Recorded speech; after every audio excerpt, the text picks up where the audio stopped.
Welcome to the Deep Dive. This is where we take your sources, could be articles, research papers, maybe even your own notes. And, well, we dig in to find the most important bits of knowledge, the real insights. Yep, we do the reading so you get the core takeaways. Exactly. Think of it as your shortcut to being genuinely informed. We try to find surprising facts, maybe add a little humor, keep you hooked. And today we're looking at something really fascinating. It's about water, specifically how just changing the way people access water can completely transform their lives, their health, everything really, in a whole community. That's right. And our main source for this is a pretty detailed research paper. It looks at a real-world project, a water supply intervention, in a rural community over in Western Kenya. And our mission, our goal today is pretty clear. We want to unpack how putting in a community water supply affects things. Not just the obvious stuff like health, but, overall well-being, the local economy, even just the daily rhythm of people's lives. Yeah, what people do day to day. Exactly. And there are some surprising connections, these sort of ripple effects that you might not expect right away. It really shows how powerful something like clean water can be. Okay, so let's really dig into this then. To get why this specific project in Kenya was so important, we kind of have to start bigger picture, right? The global situation with water access. Absolutely. And the link to health is just stark. It really is. The numbers are quite sobering, It paints this picture of a crisis that's almost hiding in plain sight. Globally, we're talking about 6.6 million children under 5 dying each year. 6.6 million. Yeah, and from preventable diseases, it's a number that's it's hard to really wrap your head around. It is. And if you drill down into that awful number, our sources point to one major culprit: diarrheal diseases. Right, things we barely worry about here mostly. Exactly. But globally, Yeah. they're responsible for an incredible 1.7 million of those 6.6 million deaths every year. Wow. So nearly a third of all those preventable child deaths come down to something as basic as clean water access.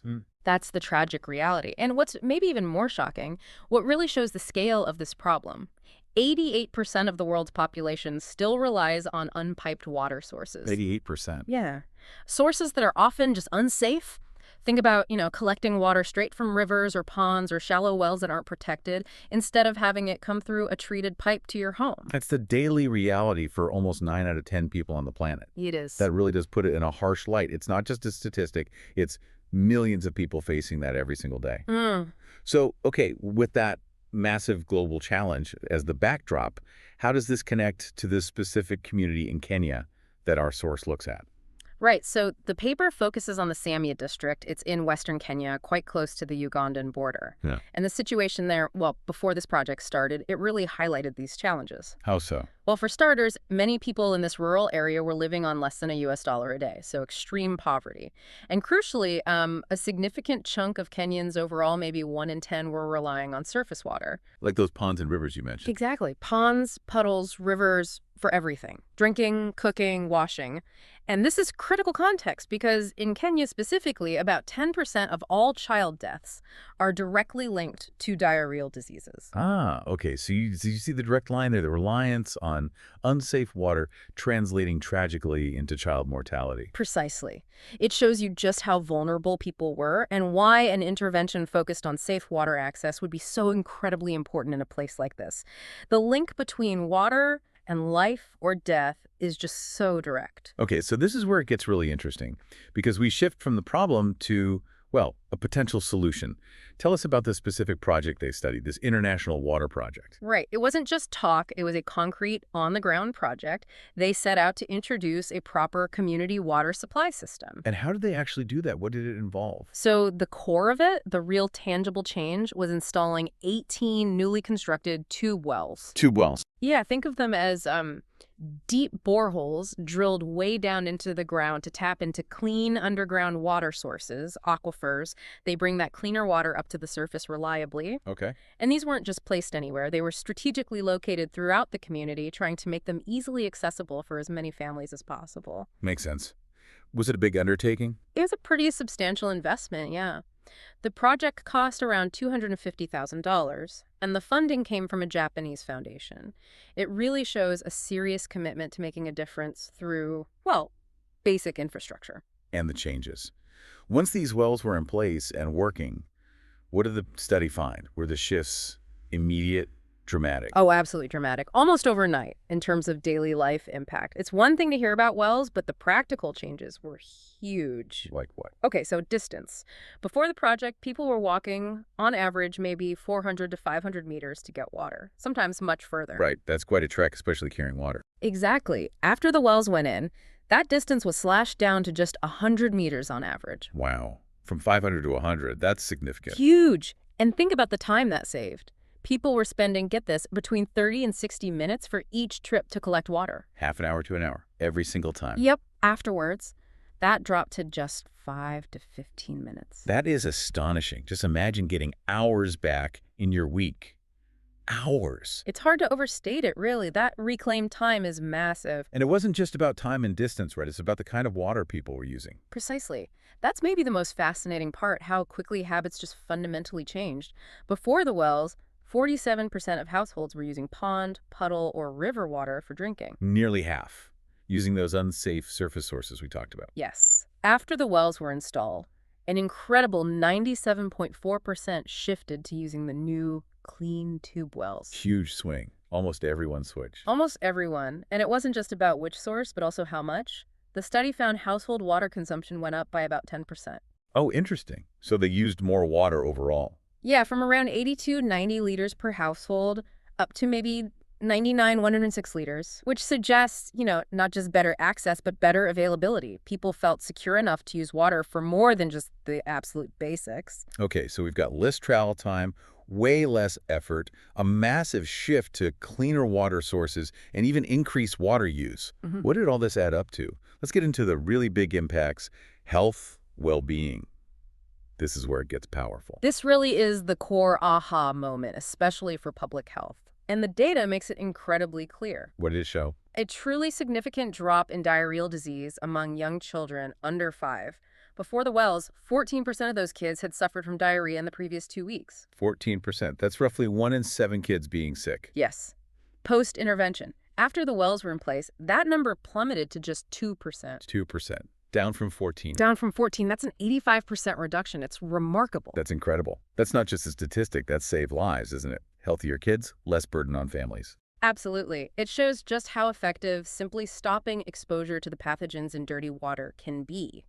And it really makes you wonder, doesn't it? What other diseases besides diarrhea could be tackled with this kind of basic fundamental infrastructure? That's a great question. It really highlights how water engineering, even in its simplest form, is the absolute foundation of public health. It helps build healthier communities, whether you're talking about big cities or, like here, really remote rural areas. It's amazing that one infrastructure project, drilling wells, can have such a direct and immediate positive effect on health. But this study found it went beyond just disease reduction, didn't it? What else changed in daily life? Yeah, absolutely. Beyond the huge health gains, the easier access to clean water nearby led to, better hygiene practices. Makes sense. If water isn't miles away, you can use it more freely. Exactly. People could wash their hands more often, keep living spaces cleaner, just generally improve household sanitation because the water was right there. That all adds up to a healthier environment overall. And what about all that time saved? You mentioned hours gained back each week. Where did that time go? Did it translate into other benefits? That's where the economic and social side comes in, and yes, it did. That time saved fetching water wasn't just wasted, it got repurposed. How so? Well, think about it. If you're a mother, say, and you suddenly have an extra hour or two every day, maybe that time goes into making sure your kids get to school on time. Maybe you can spend more time on a small garden plot, growing food for the family or to sell. Or starting some kind of small business. Potentially, yes. Or maybe just having a bit more time for rest or engaging with the community. The source material actually points to a positive link with increased monthly incomes for households. Really? So the time saved actually translated into more money for families. It suggests that, yes, people were able to use that freed up time for activities that generated income, or perhaps invested more in things like education, which pay off long term. That's a really powerful link then. Clean water enabling not just health, but also economic growth, opportunity. Yeah. But I think I remember the study mentioning a bit of a wrinkle there, something about who benefited most. It wasn't perfectly equal, was it? That's a very sharp point. And yeah, it's a crucial bit of nuance. The study did find that the wealthier households within the community tended to see stronger positive impacts. Both on income and health. Both on income increases and the reduction in diarrhea, yes. Which, makes us think about how resources get distributed and accessed within communities, even after a helpful project like this. So even though the wells were available to everyone. Right. Those who already had maybe a few more resources, perhaps better connections to markets or a little bit of capital to start with, or stronger social networks, they might have been in a better position to really leverage that saved time into bigger economic gains. Okay, so it's a reminder that even really positive interventions don't always erase existing inequalities. Yeah. They can sometimes even amplify them a bit. It's definitely something important to keep in mind for future projects, thinking about how to ensure the benefits reach everyone as equitably as possible. This whole discussion, this deep dive, it really loops back to an idea we touch on a lot here. These sort of unseen systems that sustain modern life. Definitely. This project in Kenya, it's not just about the wells and the pipes themselves. It shows us how something as basic as delivering clean water is this invisible but absolutely critical pillar supporting everything else. Couldn't agree more. It affects health, obviously, preventing disease, Yeah. but also the economy, people's time, social dynamics. We just turn on the tap and mostly don't think about it. But this really shows the incredible effort and the massive impact behind that simple action. And if you zoom out to the bigger picture, it just underscores that basic access to clean, safe water.